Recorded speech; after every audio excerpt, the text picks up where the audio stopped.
అంటే మనం చేసుకునే కొన్ని పుణ్య కార్యాల వల్ల మన పాపాలు తొలగిపోయే అవకాశం ఉంటుంది అని అంటారు కదా ప్రభుజీ. ఇంకొక దాంట్లో విషయం చెప్తాను. భాగంగా పుణ్యము మంచి పనులు పుణ్యాన్ని ఇస్తాయి, చెడు పనులు పాపాన్ని ఇస్తాయి. ఓకేనా? పుణ్యము సపరేట్ గా అనుభవించాలి, పాపం సపరేట్ గా అనుభవించాలి. పుణ్యం ఎక్కువ చేసేస్తే పాపాన్ని అది తొలగించదు. అర్థమైందా మీకు? Okay okay. ఇప్పుడు పుణ్యం ఏదైతే ఉందో దాన్ని మీకు స్వర్గానికి తీసుకెళ్తుంది అని అనుకోండి. పాపం ఏదైతే ఉందో దాన్ని మీకు నరకానికి తీసుకెళ్తూ ఉందనుకోండి. మీరు ఎక్కువ పుణ్యం చేసేస్తే ఈ పుణ్యం వెళ్ళి పాపాన్ని ఇది చేసేదనమాట. పుణ్యం పుణ్యం ఖాతానే, పాపం పాపం ఖాతానే. ఈ రెండూ పోవాలి, ఈ రెండుతో మాకు పని లేదు అని అన్నప్పుడు మనం భగవంతుడికి శరణాగతి చేయాలి, భగవంతుడి యొక్క భక్తి చేయాలి. అప్పుడు మనకి పుణ్యంతో సంబంధం ఉండదు, పాపంతో సంబంధం ఉండదు. భగవంతుడిని ఆశ్రయించడం, భగవంతుడిని చేరుకోవటం, ఇది భక్తి మార్గము అని అంటే. కాబట్టి ఫస్ట్ పాపాచరణ మానుకోవటం మనుష్యత్వం, మనుష్యత్వంలో పుణ్యాచరణ, మంచి మనిషిగా మారటం, మంచి మనిషిగా మారిన తర్వాత ధర్మాన్ని తెలుసుకొని భక్తిని ఆశ్రయించి భక్తుడుగా మారటం. ఇట్లా 3 స్టేజెస్ ఉన్నాయి. కాబట్టి ఫస్ట్ స్టెప్ ఇస్ పాపాన్ని పక్కన పెట్టండి, పాపాచరణ తప్పు.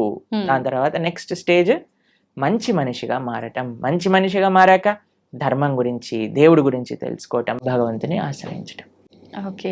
అప్పుడు మనకి పాపంతో సంబంధం ఉండదు, పుణ్యంతో సంబంధం ఉండదు, భగవంతుడితో మాత్రమే సంబంధం ఉంటుంది. అలా సాధ్యపడుతుందా ప్రభుజీ అట్లా ఉండడం? తప్పకుండా. ఇప్పుడు చూడండి, రోడ్డు పైన మురికి నీళ్ళు ఉన్నాయనుకోండి, ఒక మనం బకెట్ల మురికి నీళ్ళు రోడ్డు పైన పడేసాం అనుకోండి, మీరు మధ్యాహ్నం కల్లా వచ్చారనుకోండి, అక్కడ ఒక్క చుక్క నీరు కూడా ఉండదు. ఎందుకు చెప్పండి? సూర్యుడు మొత్తం లాగేస్తాడు, అన్నిటినీ ఎవాపరేట్ చేసేస్తాడు, అంతేనా? పెద్ద పెద్ద నదులే ఎవాపరేట్ అయిపోతాయి. సూర్యుడికి ఆ శక్తి లేదా? అలానే భగవంతుడికి కూడా ఆ శక్తి ఉంది. భగవంతుడిని ఆశ్రయించినప్పుడు, భగవంతుడికి శరణాగతి, భగవంతుడు చెప్పిన మార్గాన్ని, అలా దేవుడి దగ్గరికి వెళ్ళి 10 రూపాయల టికెట్ ఇచ్చి, అయ్యా నీకు అర్చన చేయించేసా, నా పాపాన్ని తీసేసాయి, ఇలా బిజినెస్ ట్రాన్సాక్షన్ కాదండి. మనస వాచ కర్మన భగవద్ మార్గంలో మనం నడిచినప్పుడు, భగవంతుడికి శరణాగతి చేసినప్పుడు, ఆయన మన దగ్గర ఉండే ఎటువంటి కర్మ బ్యాగేజ్ నైనా సరే ఆయన మొత్తం డిసపియర్ చేసేయగలరు. అది భగవంతుడికి ఉండే శక్తి. ఎప్పుడు మనం నిజమైన భక్తి మార్గంలో నడిచినప్పుడు, అది ముఖ్యం. ఓకే. హడావిడి హంగామాలు ఆర్భాటాలు చేస్తుంటారు మామూలుగా, భగవంతుడి విషయంలో వచ్చేసరికి అవన్నీ కాకుండా మనస్ఫూర్తిగా మనం దైవ మార్గంలో ఉండాలి. హంగామా, హడావిడి, ఆర్భాటం ఎందుకు చేయకూడదు? చేయొచ్చా గురుగారు? ఎందుకు చేయకూడదు అని అడుగుతున్నాను. ఒక మ్యారేజ్ డే మనం సెలబ్రేట్ చేసినప్పుడు, 25th మ్యారేజ్ యానివర్సరీ పెద్దగా గందరగోళం చేసేసినప్పుడు, పిల్లవాడి ఫస్ట్ బర్త్డే ఇంత పెద్దగా చేసినప్పుడు, ఒక పెళ్లికి కొన్ని లక్షల కోట్లు ఖర్చు పెట్టేసినప్పుడు, భగవంతుడికి పూజ మాత్రం ఎటువంటి ఏమీ చేయకూడదు, స్వామికి దాలియాలు కట్టకూడదు. మన వాళ్ళు ఇప్పుడు మొన్న మాకు ఒక వీడియో పంపించారు, ఒక ఫేమస్ యాక్ట్రెస్ బాలీవుడ్ లో అంటుంది, నేను టాయిలెట్ కైనా డబ్బులు ఇస్తాను కానీ గుడి కట్టడానికి డబ్బులు ఇవ్వను అని. ఎందుకు అంత?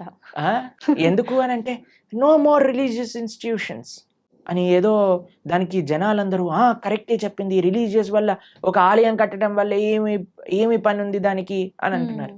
ఎందుకంటే అందరు ఇలాంటి మెంటల్ గా తయారవుతారు.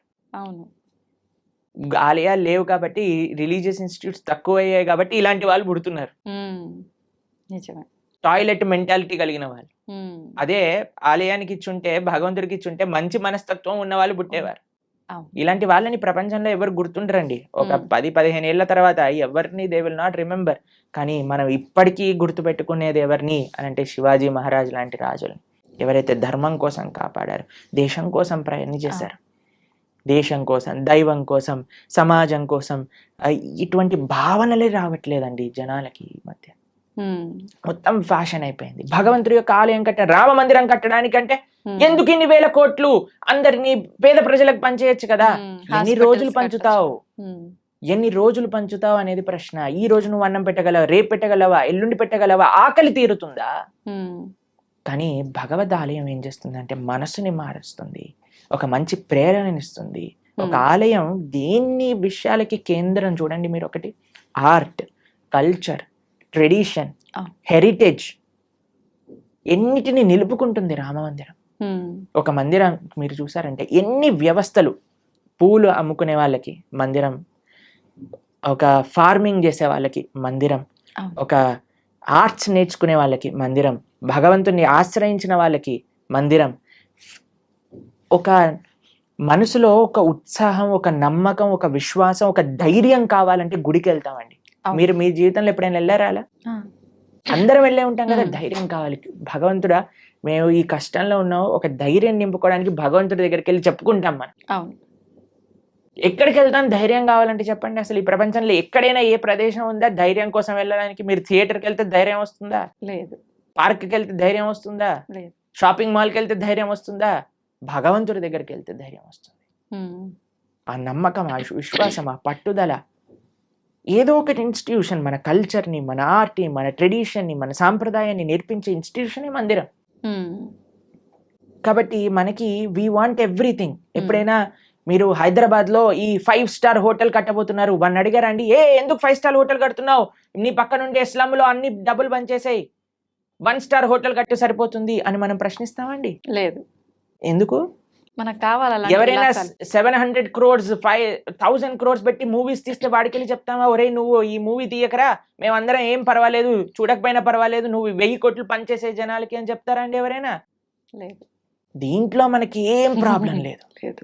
కానీ ఎప్పుడైతే భగవంతుడికి ఏదన్నా సేవ చేస్తున్నారనుకోండి, భగవంతుడికి అభిషేకం చేస్తే వెంటనే పాలేంటి అని అంటారు. నేను చూసానండి సినిమా హీరోల కట్అవుట్లకి పాలాభిషేకాలు చేస్తూ ఉంటారు. అవును. రాజకీయ నాయకులకి, కరెక్ట్ రాజకీయ నాయకుల విగ్రహాలకు పాలాభిషేకం. అప్పుడేమైంది మన నీతి? అంటే మనకు నచ్చిన పని చేస్తే తప్పు లేదు. తప్పులేదు. మీరు చూసారండి ఇప్పుడు కొత్తగా ఈ ట్రెండ్ లో ఏమంటామంటే ఆ న్యూ ఇయర్ పార్టీలు అవి ఇవి అని చేసుకుంటారు కదా, దాంట్లో షాంపైన్ బాటిల్స్ లోంచి షాంపైన్ అంతా ఇలా పోతూ ఉంటుంది చూసావా? అప్పుడు నీకు డబ్బులు వేస్ట్ కాదే.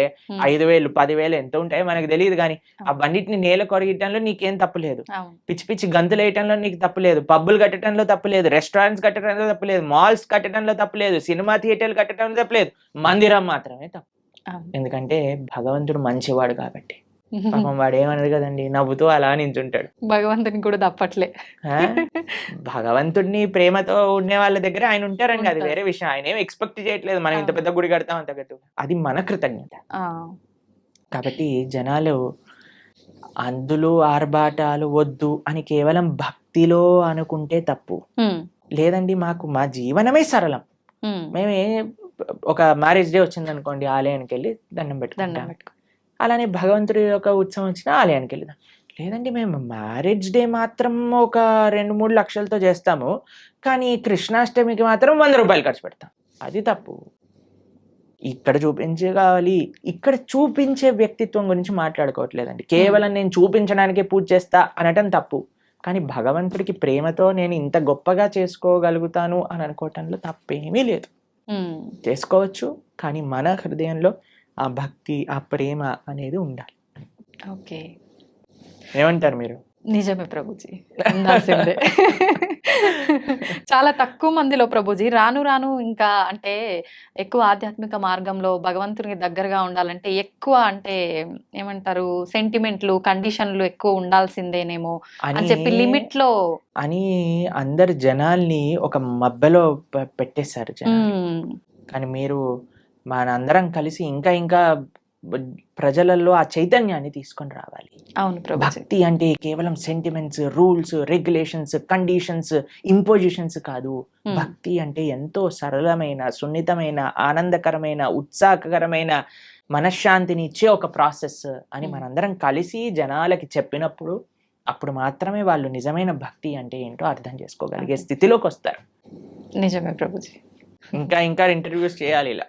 తప్పకుండా చేద్దాం ప్రభుజీ, మార్పు మనతోటే మొదలు పెడదాం. ఓకే. అయితే ప్రభుజీ నేటి అల్ట్రా మోడర్న్ జనరేషన్ వాళ్ళకి కృష్ణతత్వాన్ని అనుసరించాల్సిన ఆవశ్యకత ఎంతవరకు ఉంది ప్రభుజీ? ఏ జనరేషన్ వాళ్ళకైనా కృష్ణుని, భగవంతుణ్ణి అనుసరించాల్సిన అవసరం ఉన్నది. ఎలా అయితే మనకి ఓషన్లో ఉండే బోట్స్కి మీరు లైట్ హౌస్ అని ఉంటుంది తెలుసు కదా, అక్కడ నుంచి లైట్ వస్తుంది. ఆ లైట్ని చూస్తే వాళ్ళకి ఎక్కడికి వెళ్ళాలి అనే విషయం అర్థమవుతుంది. లేకపోతే ఎక్కడ నేల ఉంది, ఎక్కడ మనం దాటచ్చు ఈ సముద్రాన్ని అనేది తెలియదు. ఇప్పుడు మనందరికి ఒక లైట్ హౌస్ లాంటి వాడు అన్నమాట. భగవంతుడు, భక్తి, గురువు, శాస్త్రము ఇవన్నీ ఒక లైట్ హౌస్ లాంటివి. మనందరం ఈ సంసారంలో బోట్ సముద్రంలో చూసారండి, ఎలా ఇలా పైకి ఇటు ఊపుతుంది అటు ఊపుతుంది, సామాన్లన్నీ కింద పడిపోతూ ఉంటాయి. అవును. అలా మన పరిస్థితి కూడా అలానే ఉంది. మానసికంగా, వ్యక్తిగతంగా, ఎమోషనల్, ఫిజికల్, మెంటల్ అన్ని స్టేట్ లో వీఆర్ ఆల్ డిస్టర్బ్డ్. కానీ ఎప్పుడైతే ఆ లైట్ హౌస్ మనకు కనిపిస్తుందో, భగవత్ తత్వము అనేది ఏదైతే మనం తెలుసుకుంటామో, అప్పుడు మనకి హోప్ ఉంటుంది జీవితంలో. ఇక్కడ ఒడ్డు ఉన్నది, ఇక్కడికి వెళ్తే మేము సురక్షితంగా ఈ సముద్రం నుంచి బయట పడగలుగుతాము అని. కాబట్టి ఏ అల్ట్రా మోర్డన్ అయినా, ఎటువంటి వాళ్ళైనా సరే, అందరికీ శరణు భగవంతుడు. కాబట్టి ఎప్పుడైతే ఆ కేంద్రం మనకి ఉందో జీవితంలో, మంచి ధర్మం, సమాజ సేవ, దేశ సేవ, భగవత్ సేవ అనే కేంద్రం వైపు ఎప్పుడైతే మనందరం నడుస్తామో, అప్పుడు ప్రతి ఒక్కళ్ళలో ఆధ్యాత్మికత, ఆ ఆనంద భావన అనేది కలుగుతుంది. కానీ ఇప్పుడు ప్రస్తుత సమాజంలో మోర్డన్, అల్ట్రా మోర్డన్ అన్నారు కదా మీరు, ఎంత అల్ట్రా మోర్డన్ అయితే అంత అల్ట్రా ప్రాబ్లమ్స్ వస్తున్నాయి. ఇది నిజం ప్రభుజీ. ఎప్పుడైనా మీరు డిప్రెషన్ అనేది విన్నారా అండి? మేమైతే మా టైంలో డిప్రెషన్ ఏంటి, మెంటల్ హెల్త్ ఇష్యూస్ ఏంటి, ఈ సైకాలజిస్ట్, సైక్రియాటిస్ట్ దగ్గర 3,000, 4,000 రూపాయలు వారానికి ఖర్చు పెడుతున్నారు ఇప్పుడు చిన్న యూత్ లో ఉండే పిల్లలకి. చిన్న చిన్న పిల్లల డిప్రెషన్. ఇప్పుడు ఎవరికి తెలియదు అసలు ఈ మెంటల్ హెల్త్ ప్రాబ్లమ్స్ ఏంటి అనేది, ఎప్పుడు వినలేదు. ఒకళ్ళు చెప్పారు, ప్రభుజీ మేము వెళ్ళి మా అమ్మకి చెప్పాను నాకు డిప్రెషన్ ఉందంటే, నువ్వు పారాసెటమాల్ వేసుకో తగ్గిపోతుంది అని చెప్పిందట వాళ్ళ అమ్మ. ఎందుకంటే పాపం తెలియదు కదా ఎవరికి మెంటల్ హెల్త్ అంటే ఏంటి, డిప్రెషన్ అంటే ఏంటి అని. అలాంటిది భారతదేశం. ఎంత మీరు అల్ట్రా మోడర్న్, సూపర్ మోడర్న్ అవుతుంటే అంత మనకి mental health problems, physical health problems. ఇప్పుడు చూడండి, ఎవరిని అడిగినా సరే నాకివ్వి నాకవ్వి అని చెప్తున్నారు. ఇంతకు ముందు అలా మీరు చూసారండి మీ వయసులో ఎప్పుడైనా? మీరు ఎప్పుడైనా మెంటల్ హెల్త్ విన్నారా మీ చిన్నప్పుడు? మేము డిప్రెషన్ లో ఉన్నామండి, స్ట్రెస్ లో ఉన్నామండి, యాంగ్జైటీలో ఉన్నామని ఎప్పుడైనా విన్నారా మీరు? అలాంటి పదాలు ఎందుకు? మీరు అల్ట్రా మోడర్న్ సొసైటీలో లేరు కాబట్టి. ఇప్పుడు ఎందుకు వినాల్సి వస్తుంది? అల్ట్రా మోడర్న్ సొసైటీ తయారైంది కాబట్టి. కాబట్టి ఎంత మనం మన సంస్కృతిలో మన ఫౌండేషన్, ఇప్పుడు చూడండి, ఫౌండేషన్ స్ట్రాంగ్ ఉంటే బిల్డింగ్ ఉంటుంది. ఫౌండేషన్ వీక్ ఉంది అనుకోండి, బిల్డింగ్ కదిలిపోతుంది. మనకి ఇప్పుడు ఫౌండేషన్ వీక్ ఉంది. పెద్ద పెద్ద స్కై స్క్రేపర్ బిల్డింగ్లు కట్టేస్తున్నాం, కానీ ఫౌండేషన్ లేదు కదా, ఎప్పుడు కూలిపోతుందో తెలియదు. ఫౌండేషన్ ఏంటి? అదే ఆధ్యాత్మికత. మీరు ఎంత పెద్ద బిల్డింగ్ కడుతున్నారు అన్న దాంతో మీరు అల్ట్రా మోడర్న్ అవ్వండి, సూపర్ అల్ట్రా మోడర్న్ అవ్వండి, super super super duper ultra modern అవ్వండి, నో ప్రాబ్లం. కానీ నీ ఫౌండేషన్ ని చూసుకో, బేస్ ఎలా ఉంది. బేస్ కానీ ఆధ్యాత్మికత కానీ ఉంటే మీరు ఎంత పెద్ద బిల్డింగ్ కట్టినా అది స్ట్రాంగ్ గా ఉంటుంది. కాబట్టి we're concerned about the foundation. We're not concerned about what you are doing. కానీ ఏ భావనతో చేస్తున్నాము, దేన్ని ఫౌండేషన్ చేసుకొని మన జీవితంలో ఎదుగుతున్నాము అనేది మనకి ముఖ్యం. ఇప్పుడు అంటే మాట్లాడుకోవడం వరకు బాగానే ఉంటుంది ప్రభుజీ, చెప్తాము, వింటారు, వదిలేస్తారు. నిజంగా మనం ఆధ్యాత్మిక మార్గంలోకి తీసుకురాగలమంటారా ఈ ప్రస్తుతం ఉన్న సమాజంని? తప్పకుండా. ఎవరైతే సిన్సియర్ గా ఉంటారో, మా జీవితంలో మేము భగవంతుడికి చేసే ఆ చిన్నపాటి సేవలో ఎంతో మంది జీవితాలు మారటం మేము స్వయంగా చూసాం. అంతేందుకంటే మా జీవితం కూడా మారింది కదా, మేము ఒకళ్ళని విన్నందుకు వల్ల, మా గురువుని మేము ఆశ్రయించి అనేది చెప్పే మంచి విషయాలను సీరియస్ గా తీసుకోవటం వల్ల కదా నా జీవితం మారింది. లేదా ఈ సమయంలో నాకు 28 years, ఇప్పుడు నేను ఏదన్నా చేస్తుండేవాడిని, కానీ మా జీవితం మారింది అని అంటే, ఇప్పుడు నేను మారినప్పుడు ఎందుకు మారలేరు 10 మంది? కాబట్టి మా జీవితంలో మేము ఎన్నో వేల మంది జీవితాలను మార్చి మంచి మార్గంలో వెళ్ళటం మేము స్వయంగా మా సొంత జీవితంలో చూసాం. అది శాస్త్రవాకు. ఎవరైతే భగవంతుడి గురించి మంచి హృదయంతో భగవంతుడు ఇచ్చిన మెసేజ్ని యాక్సెప్ట్ చేస్తారో జీవితంలో, వాళ్ళు తప్పక మారతారు. That is not difficult thing at all. కేవలం మంచి విషయాలు మనం వినగలగాలి, మంచి వాళ్ళ సత్సంగంలో ఉండగలగాలి, మంచి ఆధ్యాత్మిక పుస్తకములు చదవగలగాలి, మన మంచి ఆహారాన్ని స్వీకరించటంతో పాటు మంచి అలవాట్లు అన్నీ మనకు ఉండగలిగితే తప్పకుండా మారుతాం. And we will change for good and we will be all happy.